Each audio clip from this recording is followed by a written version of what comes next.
All right, hello class. We decided to do our final project together on a podcast format, and we hope you enjoy our presentation. My name is Raymond Shepard. I did 23 years on a 17 to life sentence, and I've been home almost 2 years now. What about you, Nikki? I did 20 years on a 26 to life sentence, and I've been home for almost 5 months now.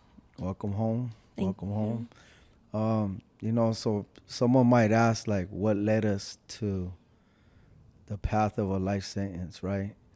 And so what we discovered on our journey is that it all started in our childhoods and our upbringings, right? Mm-hmm. And for me specifically, I had like strict parents. Father was in the military, was alcoholic. My mom came from a strict household and couldn't wait to get out.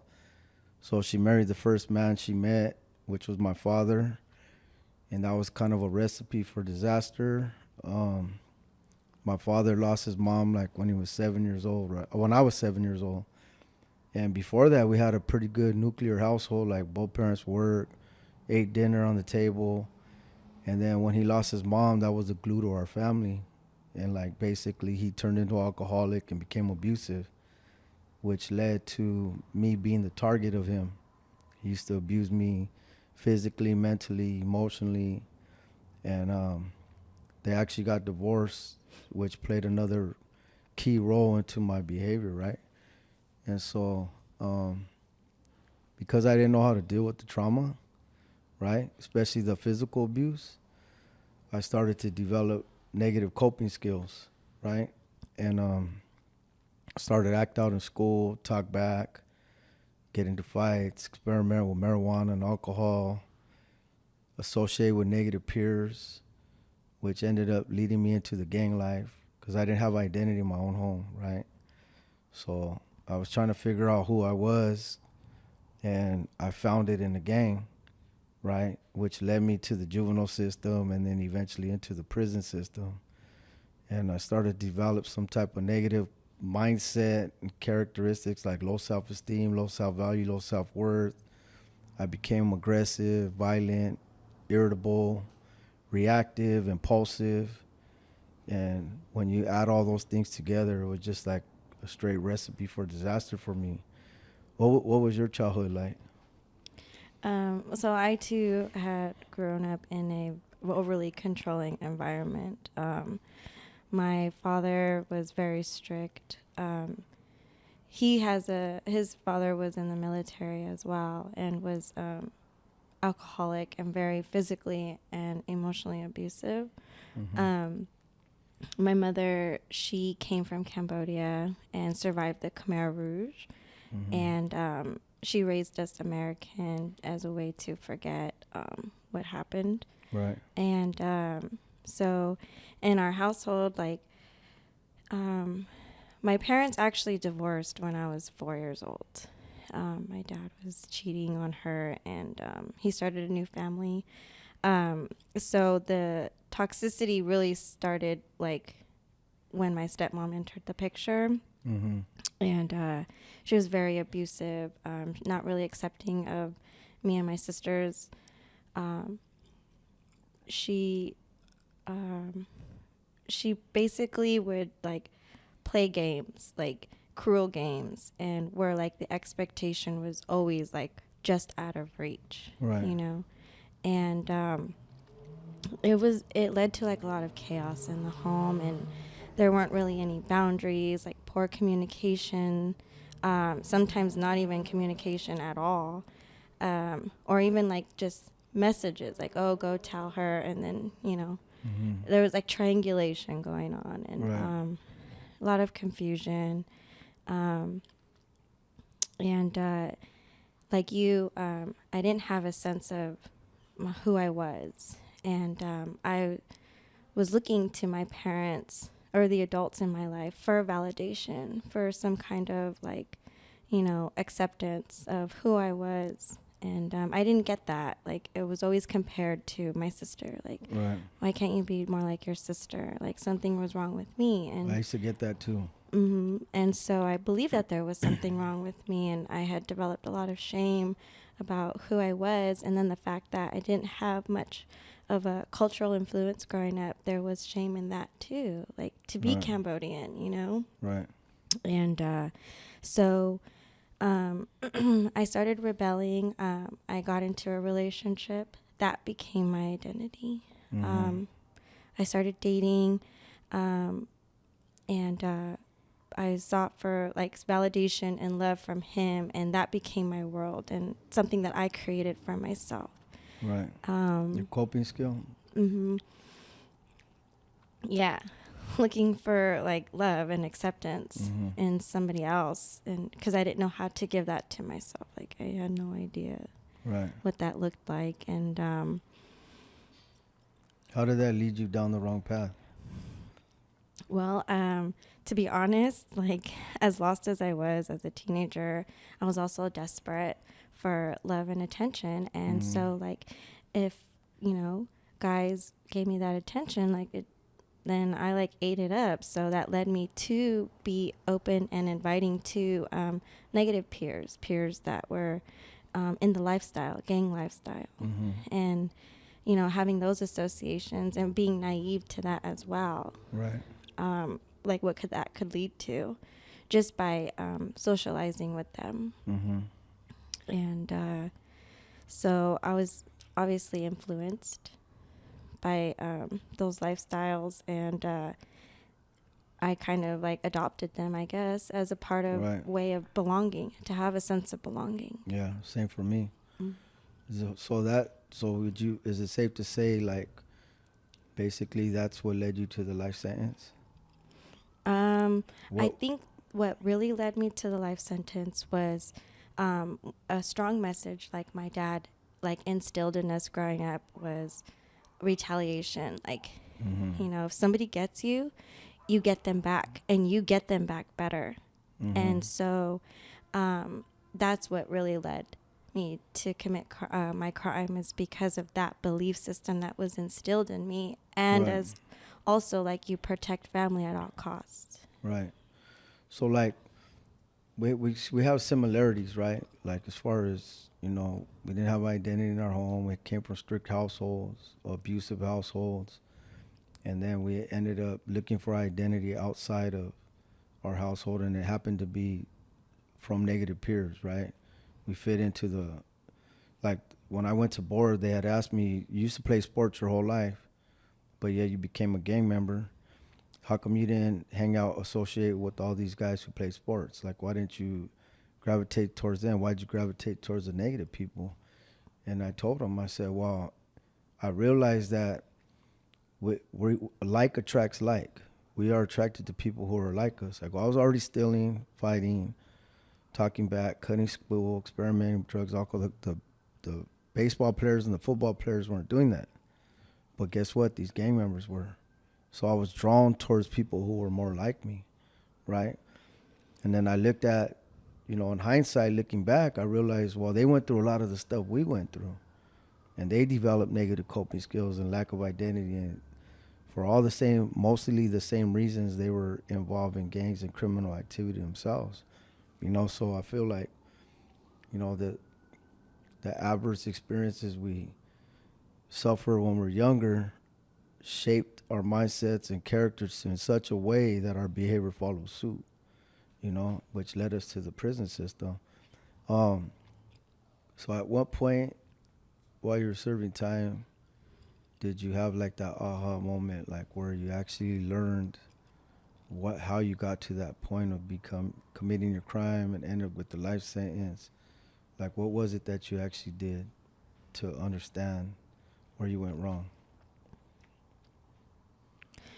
I would have to say my turning point was when I got my first 115, which is a rules violation report. Right. And so I had finally got in trouble Mm-hmm. and was held accountable for my behavior inside. And I really had to look at myself because of this rules violation report, I had to tell my mom because I lost my visits and she couldn't come visit, which meant I had to be honest Right. with her, and as well honest with myself.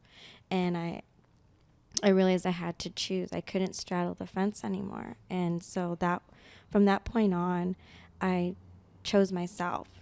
I chose to figure things out, really take myself seriously. Um, and I just took off from there. What did you do from that point though? Like, what did you do? Look at your childhood.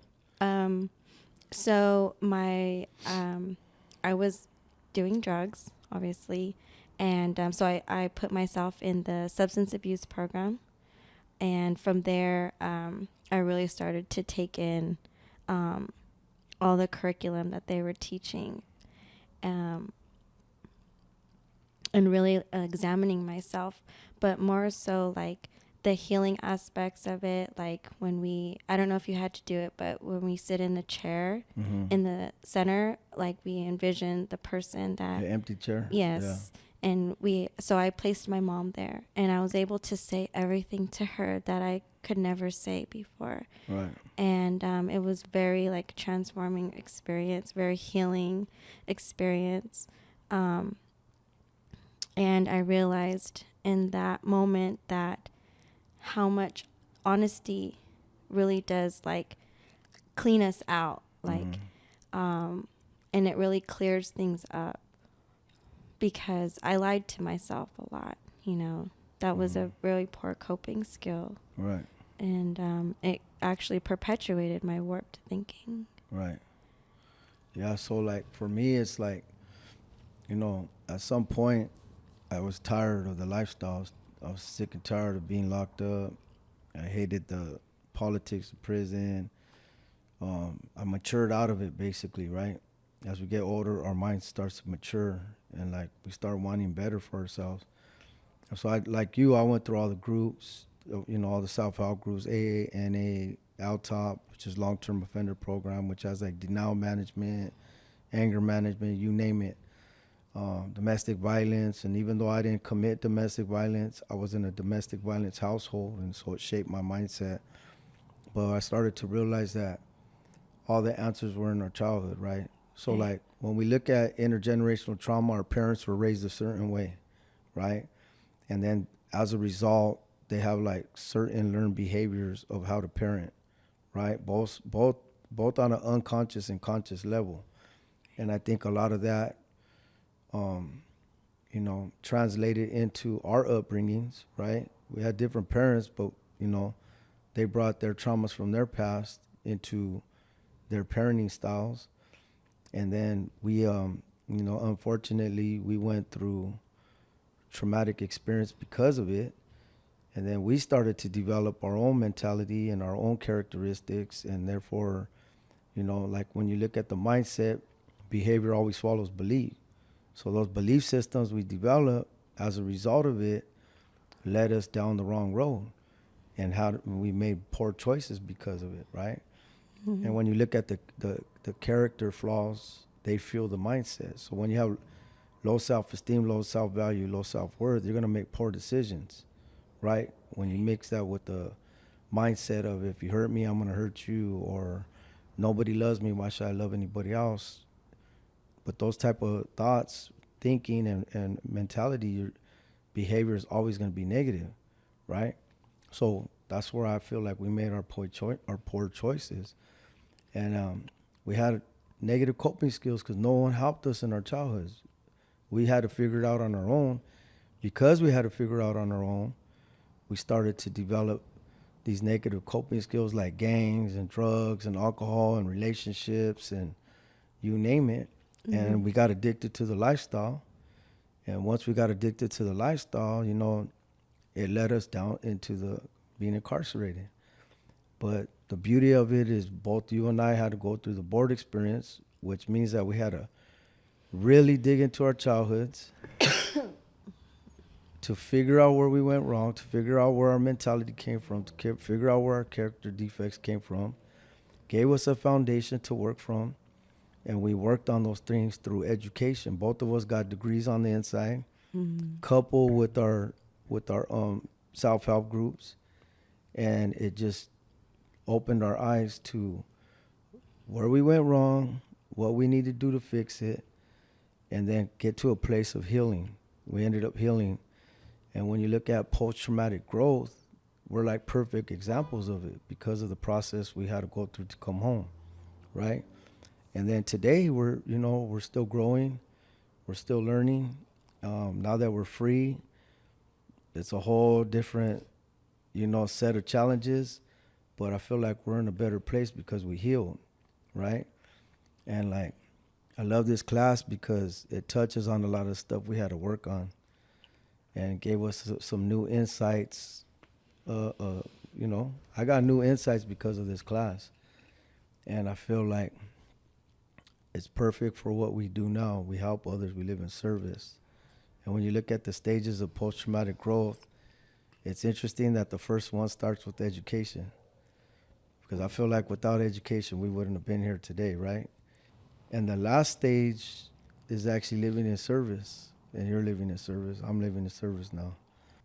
So now that we're free, we're facing a lot of challenges. There's a thing called post-incarceration syndrome, which is the trauma of prison, right?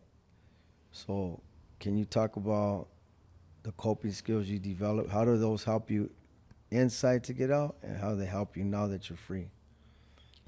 So inside, I had to develop healthy coping skills because obviously I'm only in control of myself and nothing outside of me I can't control. And having to become accustomed to that, that was very challenging at first because initially I was trying to control everything outside of myself because I had no control over myself. Mm-hmm. And so, like, one of the biggest challenges was being stuck in situations I couldn't remove myself from. Like, let's say, like being locked in my room and they're having a confrontation. And so, what do I do? You know?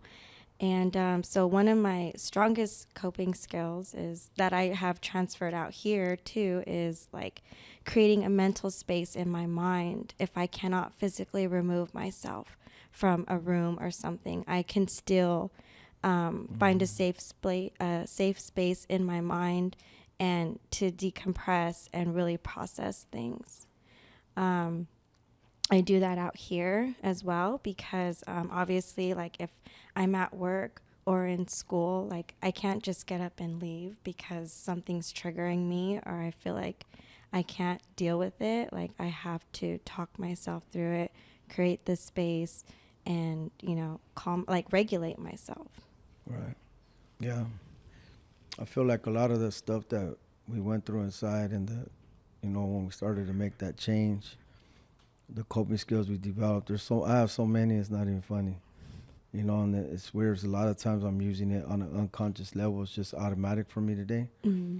But mostly I changed my mindset, like my perception. My biggest tool was to change my perception. So like, for example, I don't look at people, I don't look at that word disrespect the way I used to look.